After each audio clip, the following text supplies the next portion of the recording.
Worldwide movement, peace, love, respect. Big King Sadiq hollering at you one more again for the Steelers Game Prep Channel, Steelers Nation. Let's rise. All right. Listen, welcome to week number 14. That quick, folks. It happened. True indeed. Uh, Excited still, a little trepidatious, admittedly, right? Um, But yet, here we are. All right. Last week, I did not give you a game prep. So I do owe you some stats. I decided to do it in an interesting way. I'm just going to give you the stats of where our last opponent, the Buffalo Bills, are now after having played us, right? I'm going to give you the Steelers stats where they are right now. And then our future opponent, as of today, actually in just a short time, the Baltimore Ravens, a few of their stats and tendencies.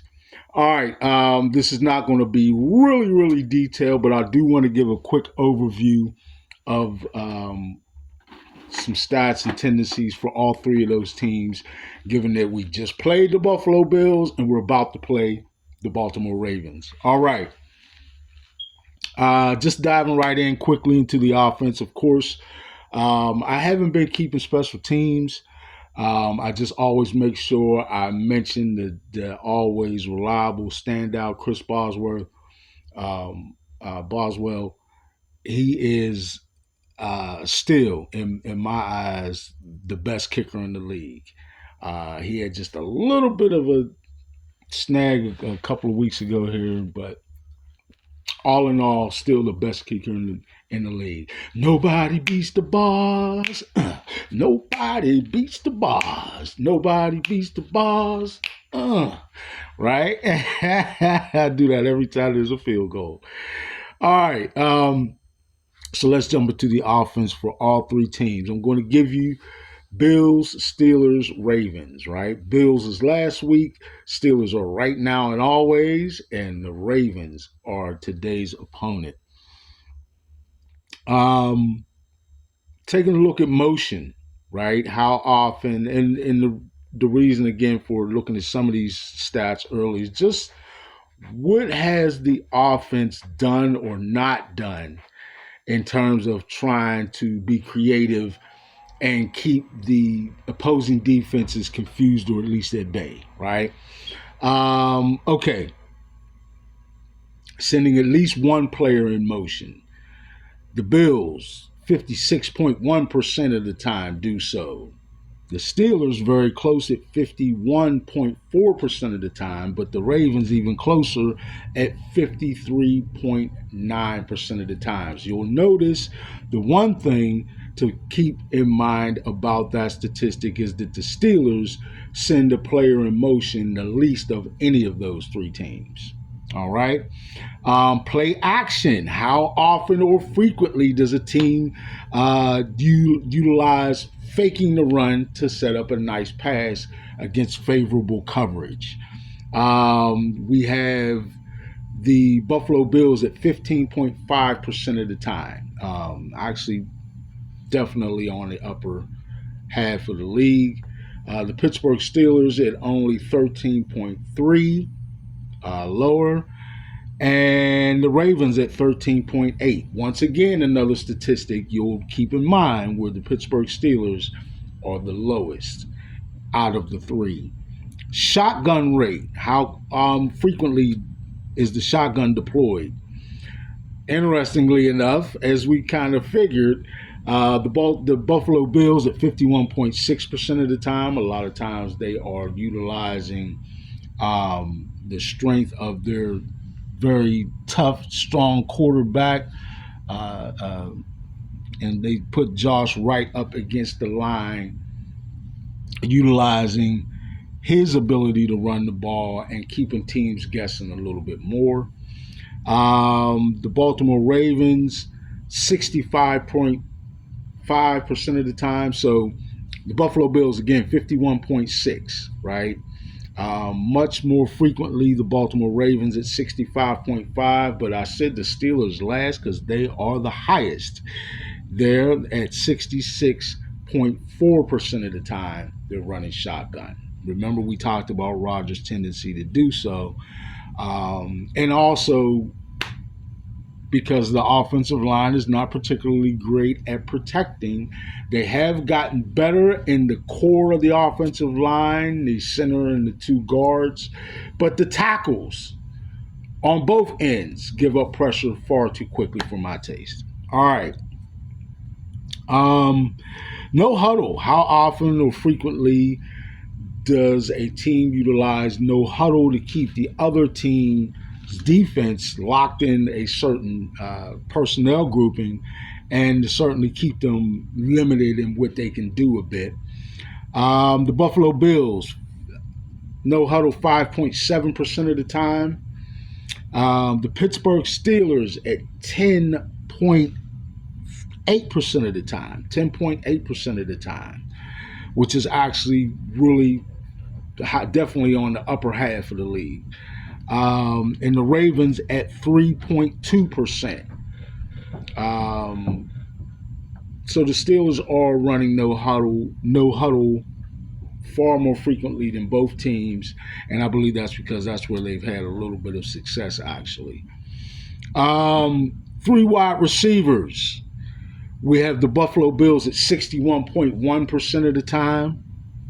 That's where we're deploying at least three wide receivers, or usually in 11 personnel. 61.1% of the time, they get the ball to their wideouts, and they deploy those eligibles more frequently, whereas though the Pittsburgh Steelers are only at 32.5 and the Baltimore Ravens at 34.9%. Pretty close for those two teams, both definitely significantly lower than the Bills. And for that matter, the rest of the league, because those are two on the lower half of the league. Deploying multiple tight ends or your 12 or 13 personnel. Buffalo Bills, we're looking at 30.3% of the time. Pittsburgh Steelers, much higher at 55.6% of the time. We know they lean heavily on their tight ends in their passing game, as does the Baltimore Ravens at 53.7% of the time. They also lean on their tight ends pretty heavily. Not quite as high as the Steelers, but pretty close. Multiple running backs, right? How frequently do they use like a 21 or 22 personnel or something of that nature? Multiple running backs in the backfield at the same time, I'm saying. Buffalo Bills, 23.4% of the time.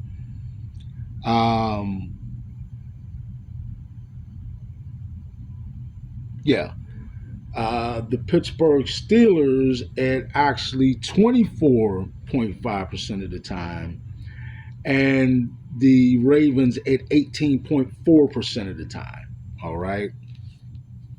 The Steelers the highest there, but Buffalo pretty close. Time of possession. How long can each of these teams actually hold on to the ball running offensive plays? All right.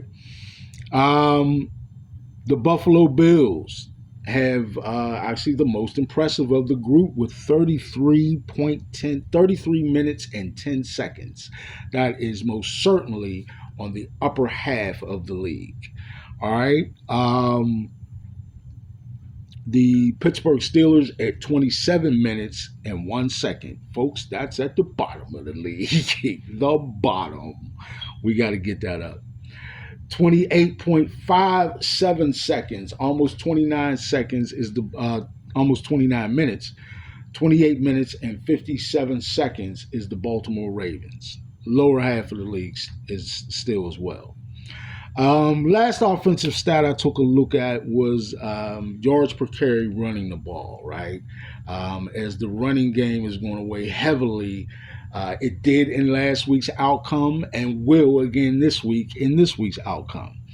So the Buffalo Bills, after having played us, are now averaging a whole healthy 5 yards a carry. Wow. Right? The Pittsburgh Steelers, not terrible in the run game, but not nearly as impressive at only 4 yards a carry. And the Baltimore Ravens also share that luxury of 5 yards per carry in the run game. So that's where we're at offensively for all three of those teams. Now, I'm going to do this again in the same format for the defense, looking at the Buffalo Bills, last week's opponent, looking at the Pittsburgh Steelers, and then looking at the Baltimore Ravens, this week's opponent, right? The Buffalo Bills have been able to score 22.1 points per game, or pardon me, have allowed defensively 22.1 points per game. Just a tick over 22 points per game. Not probably where their coaching staff wants it, but not terrible, certainly. Actually, the best out of the three, as you'll see, the Pittsburgh Steelers are allowing a whopping 23.9 points on average per game. Not where they want to be at all, folks. I guarantee you that.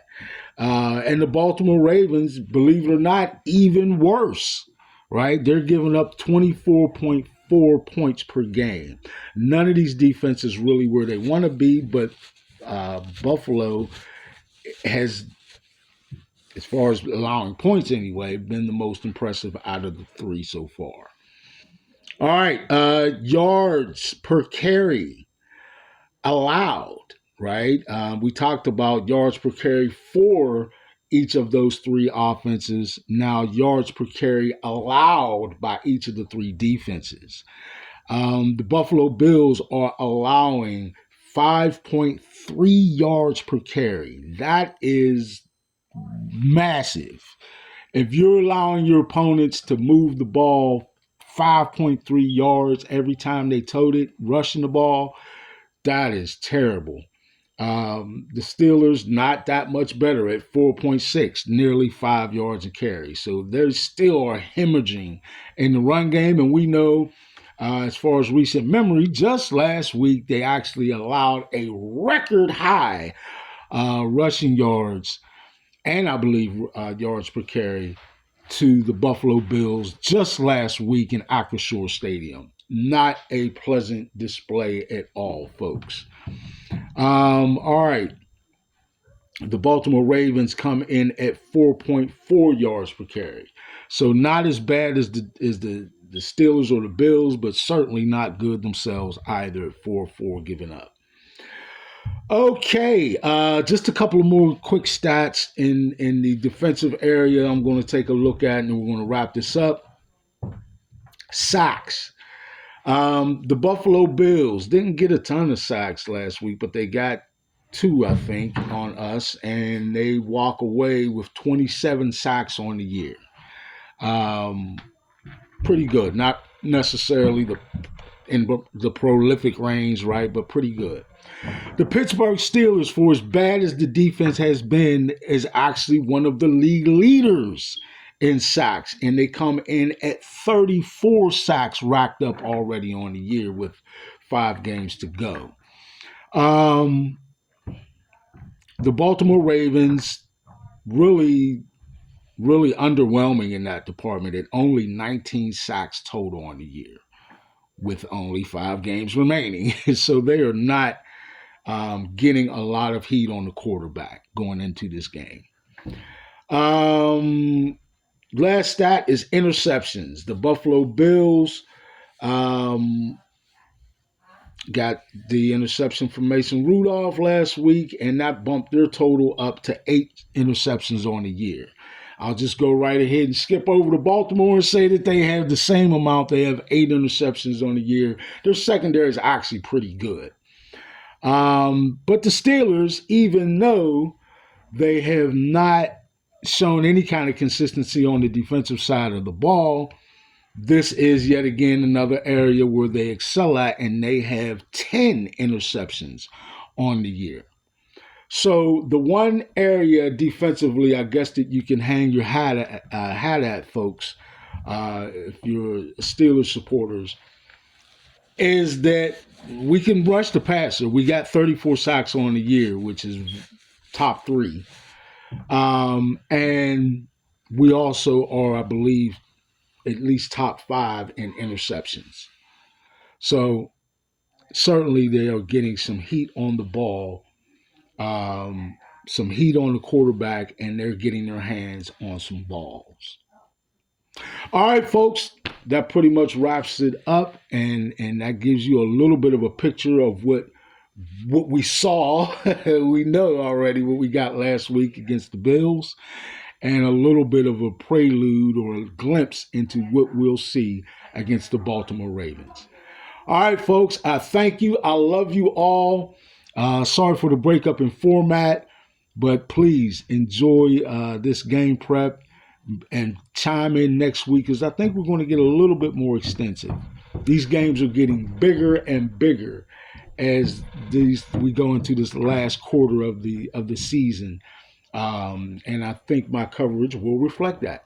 All right, so thank you very much. I love you all. This is Big King Sadiq for the Steelers Game Prep channel, and I thank you all for joining me for yet another Steelers Game Prep.